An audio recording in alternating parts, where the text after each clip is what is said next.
If you want to turn off two-factor authentication on your Wise account, follow these simple steps to ensure your account settings are updated. Step 1. Log into your Wise account. Visit the Wise website or open the Wise app and log in using your credentials. Make sure you have access to the device you use for two-factor authentication. Step 2. Navigate to Security Settings. Once logged in, go to your account settings. Look for the Security or Account Security section where you can manage your two-factor authentication settings.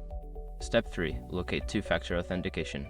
In the Security Settings, find the option for two-factor authentication.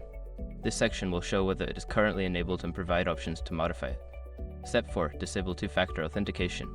Select the option to turn off or disable two-factor authentication. You may be prompted to enter a verification code sent to your registered device to confirm your identity. Step 5. Confirm changes. After disabling the feature, make sure to save your changes.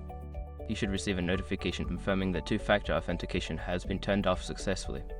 By following these steps, you can easily turn off two-factor authentication on your Wise account.